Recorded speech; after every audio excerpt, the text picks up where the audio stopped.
Good evening, and so the evening has come and our team has prepared the newest events specially for you. From Polish perspective, I'm Karolina Pajączkowska. Kindly welcome. We start with parents who have children that will have easier access to the housing market. This is the premise of a new project included in the Polish Deal program. The Polish government has presented details of the plan. Housing support. It will also be easier to build a house up to 70 square meters. The more children in a family, the greater the state's assistance in buying a flat. This is the main premise of the new housing program. The state will guarantee an own contribution up to the amount of 100,000 zlotys for a period of maximum 15 years. The program is to compensate for this eternal deficit in Poland that we have, the deficit of housing. During today's meeting with the families, the Prime Minister announced that the new housing program bill will go to Parliament in September. There will be more to follow. Married couples up to the age of 40 may also receive support. For 5 years, we have been improving the quality of life for Polish families. We have been building a Poland of happy families by implementing different welfare programs, thanks to which the Polish family has regained its dignity. A similar housing program for families has been successful in Hungary for years. It's an element of the state's pro-family policy, which is also aimed at preventing a demographic disaster in the future.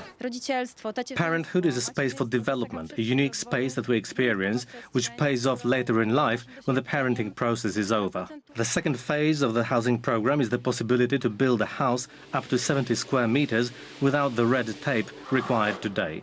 The limit will be double the current one. And while August has been very rainy here in Poland, Europe is on fire. A dramatic fight against time is underway. Polish firefighters who have just arrived on the Greek island of Euboea are helping out. Fires have been raging on the islands for a week. In Turkey, Polish police and firefighters are also battling the fire out there. This is an apocalypse, says the inhabitant of the Greek island of Euboea. The fires are so intensive and the temperature so high that even burnt earth catches fire again. All we talk about is how lucky we are to be alive. I grew up here and I know that some people will never rebuild their lives. The situation on the island of Euboea is dire. Help is needed, which is why the experienced Polish firefighters have been sent there. The country here is very different from what we deal with at home, but the firefighters sent here are members of teams dedicated for international operations. Not only the islands, but also the mainland is on fire, with a total of nearly 600 wildfires. Polish firefighters and police officers are also helping to fight the blaze in Turkey. Due to inaccessible terrain, this is mainly conducted from the air. The Black Hawk helicopter carries out dozens of airdrops daily using the largest baby bucket container of 3,000 liters of water. Although over 200 fires have been brought under control, firefighters are still battling 3 large forest fires in the mountains. Polish firefighters have been in action in Mula province since morning. This is the 3rd day for the team. The Polish mission has been expanded to include patrol flights and searching for active fires. All of southern Europe is battling fires, and this will probably continue. We have to be ready, as other countries may ask for support too, and we are preparing for this. The fires are not only ravaging Portugal, Spain and Italy. Almost the entire Mediterranean coast is burning. To make matters worse, the anticyclone Lucifer is coming to Europe from Africa, bringing extreme temperatures which are expected to reach 40 degrees centigrade in Sicily. And that means the fire hazard will increase dramatically. In Flash News now, time for international affairs. Americans in retreat, the Taliban on the offensive. More than half of Afghanistan is now under control of Taliban and insurgents out there are capturing further major cities. After 2 decades of fighting and the military presence of the coalition forces, the Pentagon admits the situation in Afghanistan is bad. The consequences could be severe. Afghan cities are falling under the onslaught of Taliban forces. The offensive was launched a day after the US began its retreat from Afghanistan. The Taliban are beating people and ransacking homes. If there is a young girl or a widow in the family, they take them away by force. The situation of the residents is critical. We just want to live in peace. Taliban forces control more than half of the country now, including the Kunduz region. This is a major point on the drug trafficking map from which the Taliban can now profit. They control the border crossings with Iran and Pakistan. They are fighting government forces to control further large cities. 500,000 people have already fled their homes. The Taliban are introducing their laws in the conquered areas. Women having been flogged and beaten in public because they breached the prescribed rules. In one case in Balkh province, on the 3rd of August, a women's rights activist was shot and killed for breaching the rules. Without cities, the Taliban can't do much either. But once they have taken cities, with Kabul in particular, that will be the end of the project that the Americans implemented after the fall of the Taliban.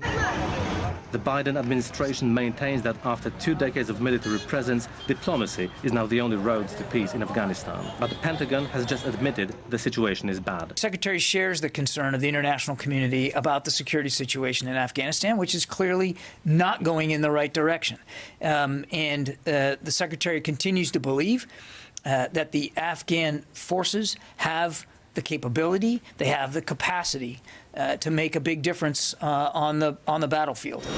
Despite assurances of troop withdrawal, Americans have started supporting the Afghan army because the consequences of the Taliban seizing the country could be very dangerous for the world. Ultimately, it is possible that various terrorist organizations would reopen their bases. The Chinese are also worried about such forward bases. American intelligence estimates that the Taliban will occupy Kabul in spring at the latest. And conflicts cause big migration. And talking about this now, more than 60% of Italians want the government to stop the wave of migrants arriving in Italy from Africa via the Mediterranean Sea. These are the results of a survey conducted by an Italian polling institute. 61% of the respondents have a negative opinion of the government's immigration policy, including half of those voting for the migration-supportive left wing.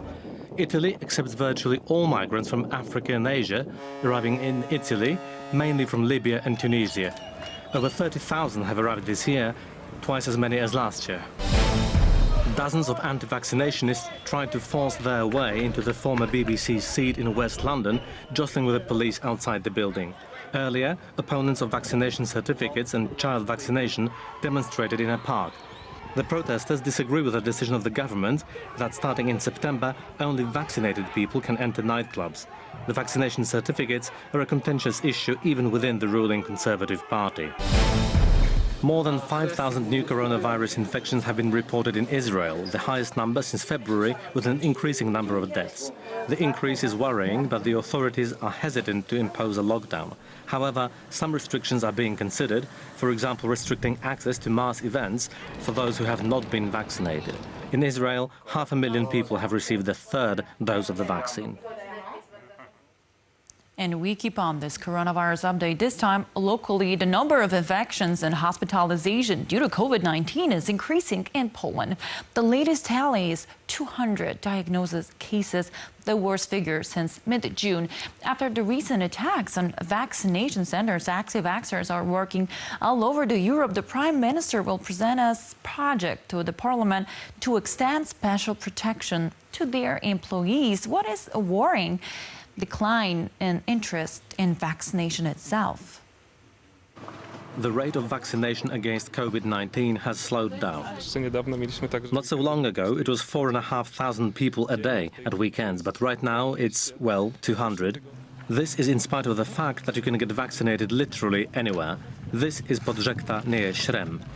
And this is Koluszki. Mobile vaccination points are at the patient's fingertips. Not everyone has a car or a driving license to go to a medical center. Those who decided to get vaccinated at a mobile clinic know the stakes. I think it's the right thing to do, for my own safety, the safety of my family, friends and everyone else.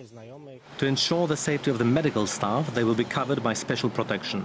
Prime Minister Mateusz Morawiecki wants to extend the same protection to the employees of vaccination centers as afforded public officials. This is in response to the aggression of anti-vaccinationists. An attack on a vaccination point or its employees will be punishable by up to 3 years imprisonment. The importance of vaccination is evidenced by today's data on new coronavirus infections. Every week, infections are going up by roughly 20 to 30% per day, so we can see that this fourth wave of the epidemic is happening. The data released by the health minister clearly shows that it's mainly people from the least vaccinated groups who are getting sick. About half of all Poles have been vaccinated, so at the moment the virus mostly attacks those not vaccinated. The rate of spread of the coronavirus depends on us. This is Flash News, and still more to come. There were disappointments and surprises, but it happens in sports. But there was also a historic performance of Polish athletes in the Olympic Games in Tokyo. Polish representatives are returning to their homeland, welcome like heroes. 4 gold, 5 silver and 5 bronze medals gave the white and red team the 17th place in the Olympic ranking. We've done a really good job. We've won 9 medals in track and field alone, and now we're going to celebrate. The surprise winner, the Olympic champion in the 50-kilometer race walk, was welcomed by Boyszowy in Silesia with honors. There is more excitement here than on the Olympics because everything happened so fast over there. A round of honor with the 800-meter run bronze medalist. It's an honor for the young athletes from Patryk Dobek's club in Szczecin. He seems very humble to me and down to earth.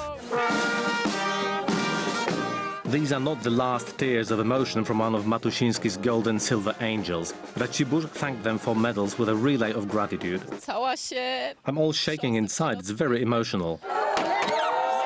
This is how much their successes mean to the fans. They couldn't see it in Tokyo.